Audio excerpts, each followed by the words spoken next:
بسم اللہ الرحمن الرحیم یا ایہا الناس اتقوا ربکم الذی خلقکم من نفس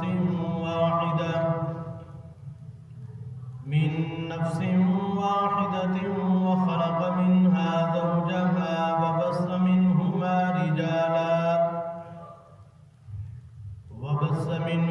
رجالا كثيرا ونساء واتقوا الله الذي تساءلون به والأرحام إن الله كان عليكم رقيبا قال الله تبارك وتعالى في القرآن المجيد والفرقان الحميد اللهم صل على سيدنا ومولانا محمد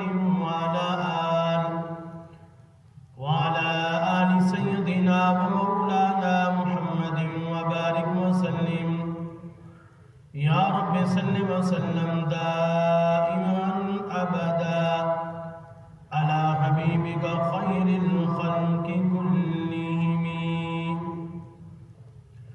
ہر قسم کی تعریفات تحمیدات اللہ رب العزت کے لیے ہے.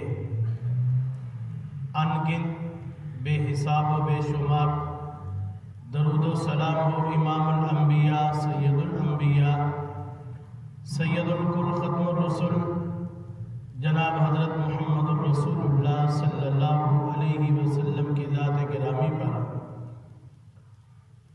آج کے جمعۃ المبارک کے خطبے کا عنوان بیوی کے حقوق اور اس کی حیثیت کی پہلی قسط. دعا فرمائے اللہ رب العزت میرا شرح صدر فرمائے.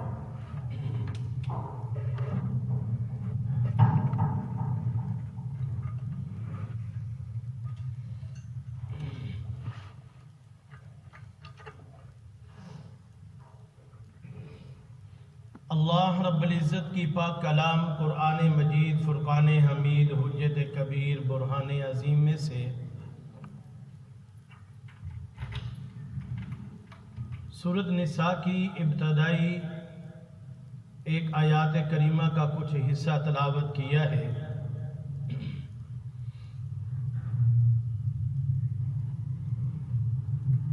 اس آیات اور حدیث نبوی کے روشنی میں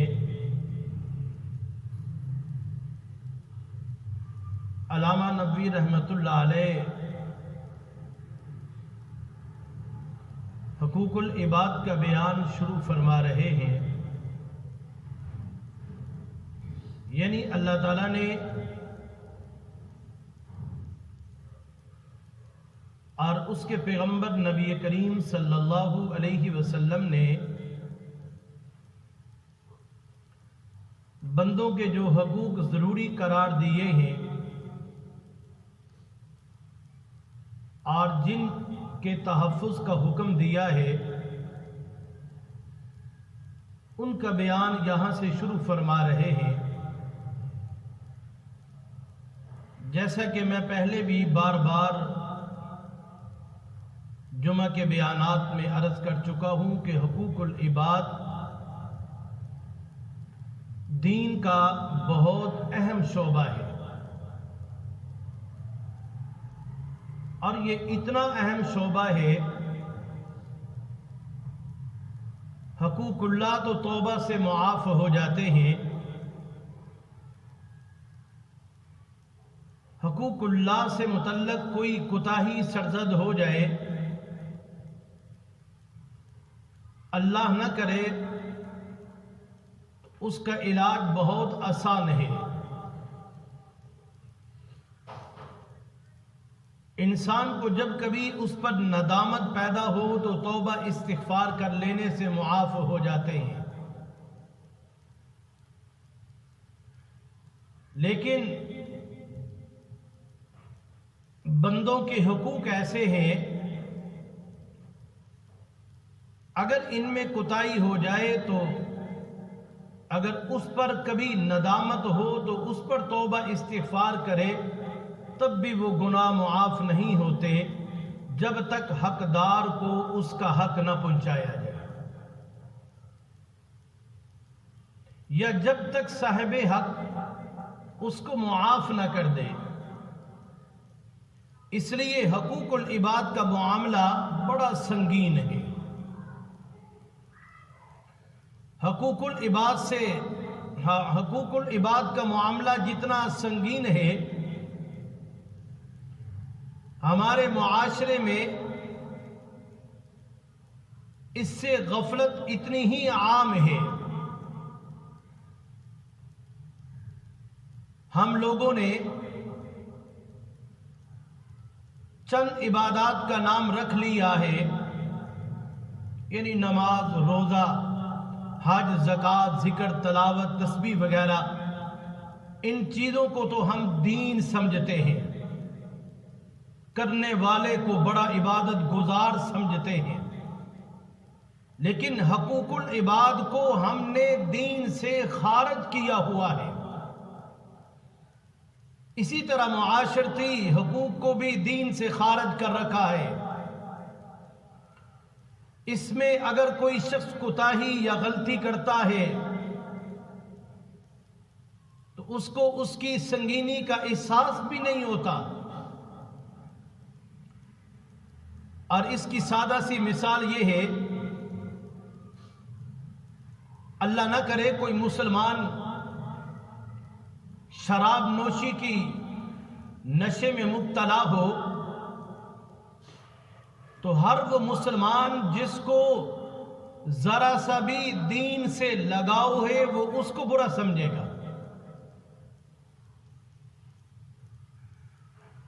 اور خود وہ شخص بھی اپنے فعل پر نادم ہوتا ہے، شرمندگی ہوتی ہے، میں یہ ایک گناہ کر رہا ہوں، گناہ کا کام کر رہا ہوں۔ لیکن ایک دوسرا شخص جو لوگوں کی غیبت کرتا ہے، اس غیبت کرنے والے کو معاشرے میں شراب پینے والے کے برابر بھی نہیں سمجھا جاتا، اور نہ خود غیبت کرنے والا اپنے آپ کو گناہگار اور مجرم خیال کرتا ہے۔ حالانکہ گناہ کے اعتبار سے شراب پینا جتنا بڑا گناہ ہے، غیبت کرنا بھی اتنا ہی بڑا گناہ ہے۔ دونوں گناہ برابر ہیں، غیبت کرنا اور شراب پینا، بلکہ غیبت اس لحاظ سے شراب پینے سے بھی زیادہ سنگین ہے کہ غیبت کا تعلق حقوق العباد کے ساتھ ہے، اس لحاظ سے بھی زیادہ سنگین ہے۔ اور قرآن کریم میں اللہ تعالیٰ نے اس کی ایسی مثال دی کہ دوسرے گناہوں کی ایسی مثال نہیں دی۔ فرمایا غیبت کرنے والا ایسا ہے جیسے مردہ بہائی کا گوشت کھانے والا، لیکن اتنی سنگینی کے باوجود یہ گناہ معاشرے میں عام ہو گیا ہے۔ شاید ہی کوئی مجلس اس گناہ سے خالی ہوتی ہو، اور پھر اس کو برا بھی نہیں سمجھا جاتا، گویا کہ دین کا اس سے کوئی تعلق نہیں۔ غیبت کرنے والا یہی سمجھتا ہے۔ بہت بڑے بزرگ حضرت مولانا شیخ ڈاکٹر عبدالحی نور اللہ مرکزہ، اللہ رب العزت ان کے درجات بلند فرمائے، سب آمین کہہ دیں۔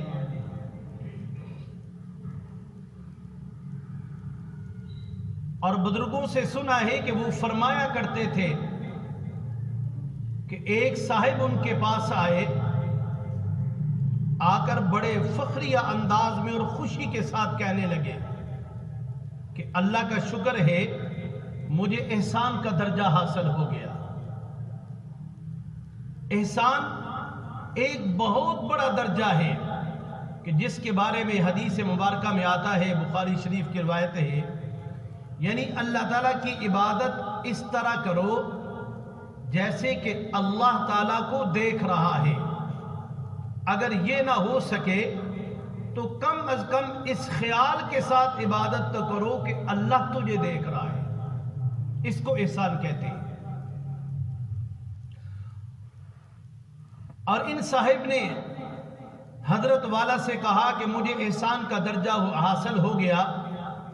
حضرت ڈاکٹر صاحب نور اللہ مرکزہ نے فرمایا کہ میں نے ان کو مبارکباد دی کہ اللہ تعالیٰ مبارک فرمائے.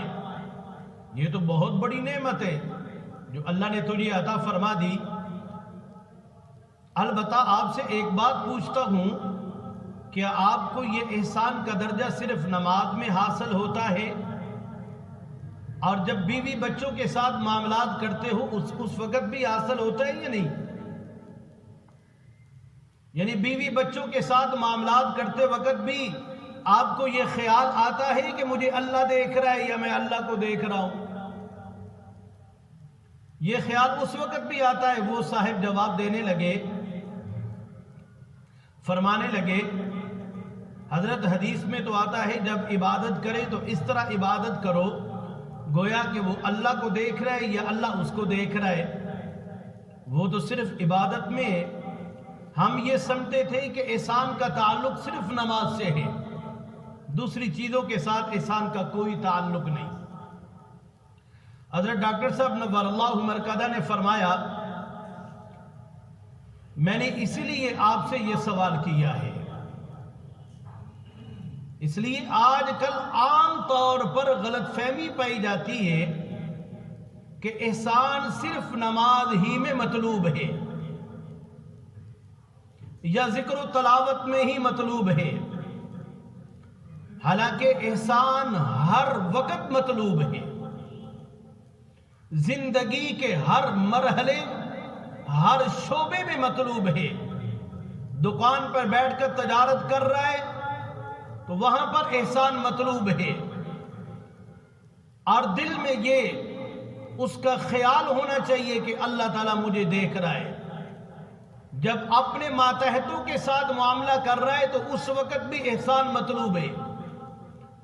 جب بیوی بچوں دوست احباب اور پڑوسیوں کے ساتھ معاملات کر رہا ہے تو اس وقت بھی احسان مطلوب ہے. جب نماز پڑھ رہا ہے تو اس وقت بھی احسان مطلوب ہے.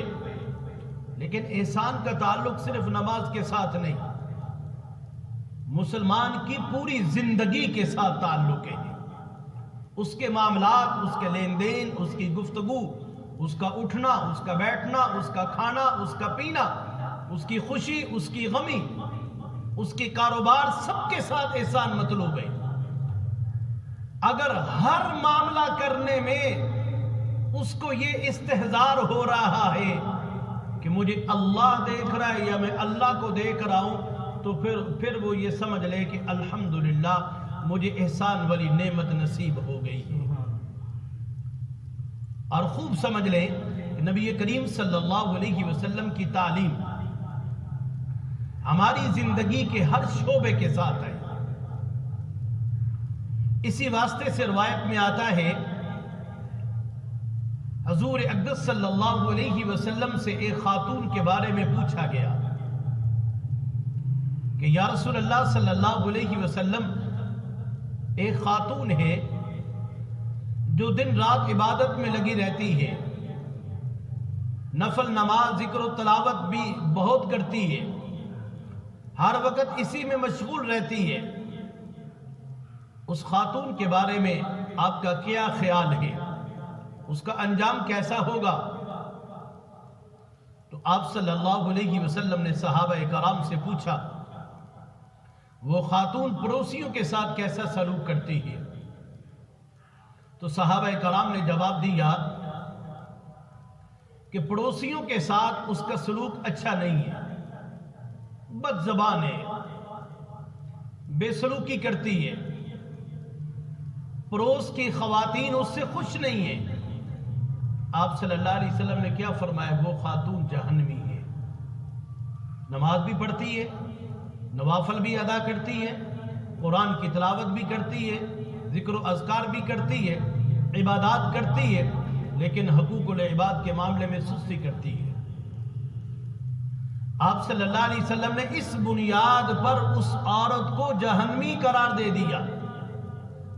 پھر ایک ایسی خاتون کے بارے میں آپ صلی اللہ علیہ وسلم سے پوچھا گیا جو نفلی عبادت تو زیادہ نہیں کرتی، صرف فرائض کا اہتمام کرتی ہے، فرائض اور واجب پر اکتفا کرتی ہے، زیادہ سے زیادہ سنت موقدہ ادا کر لیتی ہے، اس سے زیادہ نفل ذکر تلاوت بھی نہیں کرتی، مگر پڑوسیوں اور دوسرے لوگوں کے ساتھ اس کے معاملات بہت اچھے ہیں۔ آپ صلی اللہ علیہ وسلم نے فرمایا یہ خاتون جنتی ہے، عبادت بھی کر رہی ہے اور حقوق العباد کا بھی خیال کر رہی ہے، لیکن عبادت اس کی فرائض اور واجبات تک ہے۔ دوسری عورت فرائض و واجبات بھی ادا کرتی ہے، سنن بھی ادا کرتی ہے، نوافل بھی کرتی ہے، ذکر و تلاوت بھی کرتی ہے، تسبیح بھی کرتی ہے، لیکن لوگوں کے ساتھ اور پڑوسیوں کے ساتھ اس کے معاملات درست نہیں تھے۔ آپ صلی اللہ علیہ وسلم نے فرما دیے یہ خاتون جہنمی ہے۔ دوسری خاتون کے متعلق فرما رہے یہ جنتی ہے۔ ان احادیث میں حضور نبی کریم صلی اللہ علیہ وسلم نے یہ بات واضح فرما دی، اگر کوئی شخص نفلی عبادت کرے یہ تو بڑی اچھی بات ہے، الحمدللہ۔ اگر نفلی عبادت نہ کرے تو آخرت میں سوال نہیں ہوگا کہ تم نے فلاں نفلی عبادت کیوں نہیں کی۔ اس لیے نفل کا مطلب ہی یہ ہے اگر کوئی شخص کرے تو ثواب ملے گا، اگر نہ کرے کوئی گناہ بھی نہیں ہوگا۔ لیکن حقوق العباد وہ چیز ہے کہ اس کے بارے میں قیامت کے روز سوال ہوگا، اور اس پر یا تو جنت واجب ہوگی یا جہنم کا فیصلہ ہوگا۔ ایک حدیث میں حضور اقدس صلی اللہ علیہ وسلم نے فرمایا مفلس وہ شخص ہے جو قیامت کے روز بڑی مقدار میں نماز روزے لے کر آئے گا، لیکن دنیا میں کسی کا حق مار دیا، کسی کو برا کہہ دیا، کسی کی دل آزاری کر دی، کسی کا دل دکھا دیا۔ اب اس کا نتیجہ یہ ہوا جو کچھ اعمال لے کر آیا تھا کہ وہ سارے کے سارے اعمال دوسروں کو دے دیے اور دوسروں کے گناہ اپنے اوپر ڈال دیے۔ فرمایا کہ یہ شخص مفلس ہے۔ دنیا سے آیا تو نیک اعمال لے کر آیا، لیکن بڑے لوگوں کا حق دبا کے آیا ہے۔ اب آخرت کے اندر ان کا حق اللہ دلوائیں گے، اللہ رب العزت فیصلہ فرمائیں گے اس کے نیک اعمال ان کے نامہ اعمال میں کر دو، اور ان کے نامہ اعمال کی خرابیاں اس کے نامہ اعمال میں کر دو، اور اس کے نیک اعمال ختم ہو جائیں گے، لیکن حق لینے والے لوگ ابھی بھی کھڑے ہوں گے۔ اور یہ بھی پہلے عرض کر چکا ہوں کہ اسلامی فقہ میں جس میں شریعت کے احکام بیان کیے جاتے ہیں، اس کو اگر 4 برابر حصوں میں تقسیم کیا جائے، اس کا ایک حصہ عبادات کے بیان پر ہے، ایک حصہ، بقیہ 3 حصے حقوق العباد کے بیان میں ہیں، یعنی معاملات اور معاشرت کو بیان کیا گیا۔ اور اسی طرح طہارت، نماز، روزہ، زکوٰۃ، حج کے احکام بیان کیے گئے۔ اب اندازہ لگائیں عبادت ایک حصے میں ہے اور حقوق العباد 3 حصوں میں ہے۔ اس بات سے سمجھ لیجیے کہ حقوق العباد کو پورا کرنا کتنا ضروری ہے اور دین کا کتنا اہم شعبہ ہے۔ علامہ نبوی رحمت اللہ علیہ نے پہلا باب یہ بیان فرمایا، اور ان نصیحتوں کے بارے میں جو حضور اقدس صلی اللہ علیہ وسلم نے عورتوں کے حقوق سے متعلق بیان فرمائی، سب سے پہلے یہ باب اس لیے قائم فرمایا کہ سب سے زیادہ سستی اور کمزوری سب سے زیادہ کوتاہیاں اس حق میں ہوتی ہیں جب تک اسلام نہیں آیا تھا اور جب تک نبی کریم صلی اللہ علیہ وسلم کی تعلیمات نہیں آئی تھیں، اس وقت تک عورت کو ایسی مخلوق سمجھا جاتا تھا جو معاذ اللہ گویا انسانیت سے خارج ہے، اور عورت کے ساتھ بھیڑ بکریوں جیسا سلوک کیا جاتا تھا، اور اس کو انسانیت کے حقوق دینے سے لوگ انکار کرتے تھے۔ کسی بھی معاملے میں اس کے حقوق کی پرواہ نہیں کی جاتی تھی، اور یہ سمجھا جاتا تھا کہ جیسے کسی نے اپنے گھر میں بھیڑ بکری پالی ہے، عورتوں کو ایسے پالا جاتا تھا۔ بالکل اسی طریقے سے اپنے گھر کی ایک عورت کو لا کر بٹھا دیا۔ سلوک کے اعتبار سے دونوں میں کوئی فرق نہیں ہے۔ حضور اقدس صلی اللہ علیہ وسلم نے پہلی بار اس دنیا کو، جو آسمانی ہدایت سے بے خبر تھی، خواتین کے حقوق کا احساس دلایا۔ خواتین کے ساتھ حسن سلوک کرو۔ علامہ نبوی نور اللہ مرکزہ نے سب سے پہلے قرآن کریم کی ایک آیات نقل فرمائی جو اس باب میں جامع ترین آیات ہیں، اور فرمائے وَعَاشِرُوهُنَّ بِالْمَعْرُوفِ، کہ اس میں تمام مسلمانوں سے خطاب ہے کہ تم خواتین کے ساتھ نیکی کے ساتھ اچھا سلوک کر کے زندگی گزارو، اور ان کے ساتھ اچھی معاشرت برتو، ان کو تکلیف نہ پہنچاؤ۔ یہ عام ہدایت ہے۔ یہ آیات گویا اس باب کا متن اور عنوان ہے، اور حضور اقدس صلی اللہ علیہ وسلم نے اس آیات کی تشریح اپنے اقوال اور افعال سے فرمائی، اور حضور نبی کریم صلی اللہ علیہ وسلم کو خواتین کے ساتھ حسن سلوک کا اس درجہ اہتمام تھا، آپ نے فرمایا کہ تم میں سے سب سے بہترین وہ لوگ ہیں جو اپنی خواتین کے ساتھ اچھا برتاؤ کرتے ہیں، اور میں تم میں اپنی خواتین کے ساتھ